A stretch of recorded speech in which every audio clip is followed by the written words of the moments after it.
आज का दिन विशेष है क्योंकि आज हम विघ्नहर्ता, मंगल मूर्ति, सुख और समृद्धि के दाता भगवान गणेश का स्वागत करने जा रहे हैं।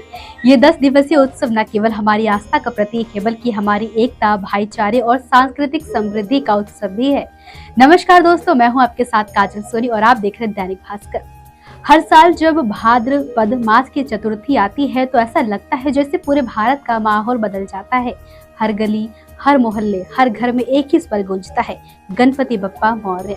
बच्चे से लेकर बुजुर्ग तक इस उत्सव में डूब जाते हैं। कहीं ढोल बज रहे होते हैं तो कहीं भक्ति गीत, कहीं आरती तो कहीं प्रसाद की खुशबू। लेकिन क्या आपने कभी सोचा है कि गणेश चतुर्थी का ये उत्सव ठीक 10 दिन क्यों चलता है? न इससे कम, न इससे ज्यादा। आइए जाने इस अद्भुत परंपरा की पृष्ठभूमि, जिसकी जड़ें धर्म और इतिहास और सामाजिक एकता में गहराई से जुड़ी है। लेकिन सवाल ये है कि सिर्फ 10 दिन क्यों रहते हैं गणपति बप्पा? बता दें कि धार्मिक मान्यता के अनुसार भगवान गणेश को विघ्नहर्ता और मंगल मूर्ति कहा गया है। ये माना जाता है कि भाद्रपद शुक्ल चतुर्थी के दिन उनका जन्म हुआ था। जब उनकी स्थापना की गई थी तो वे भक्तों के घर 10 दिनों तक अतिथि बनकर रहते हैं और अपने साथ सुख, समृद्धि और सौभाग्य लेकर आते हैं।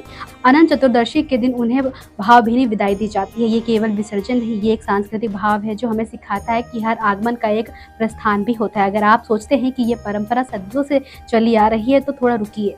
पेशवा काल में गणेश चतुर्थी घरों में ही मनाई जाती थी, लेकिन स्वतंत्रता संग्राम के दौरान लोकमान्य बाल गंगाधर तिलक ने इसे एक सामाजिक आंदोलन का रूप दिया।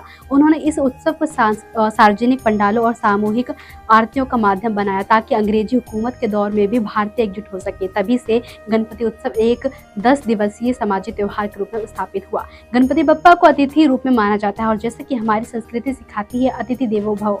अतिथि का सत्कार जितना जरूरी है उतना ही महत्वपूर्ण है सम्मानजनक विदाई। मिट्टी की मूर्ति का जल विसर्जन ये भी दर्शाता है कि जीवन और मृत्यु, निर्माण और विघटन सब प्रकृति के चक्र का हिस्सा है। ये प्रक्रिया हमें आध्यात्मिक संतुलन और विनम्रता सिखाती है। हालांकि पूरे 10 दिन बप्पा को घर में विराजमान करना आदर्श माना गया है, लेकिन कुछ परिवार में 1 या 3 या 5 या 7 दिन में विसर्जित कर देते हैं। ये निर्णय अक्सर पारिवारिक परंपरा, समय, संसाधन और सुविधा के अनुसार किया जाता है।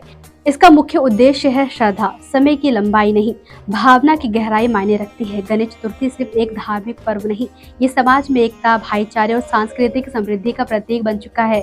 इन 10 दिनों में देश भर में पंडाल सजते हैं, भजन, नृत्य, नाटक और लोक कला का प्रदर्शन होता है। लोग अपने मतभेद भुलाकर एक साथ आते हैं। यही बप्पा की सबसे बड़ी कृपा है। हम ये प्रार्थना करेंगे कि वे अगले साल फिर हमारे बीच बप्पा आए और हमें सुख, शांति और समृद्धि प्रदान करे। आइए हम सब मिलकर एक बार फिर जोर से कहें, गणपति बप्पा मौर्य, मंगल मूर्ति मौर्य। देखते रहिए दैनिक भास्कर।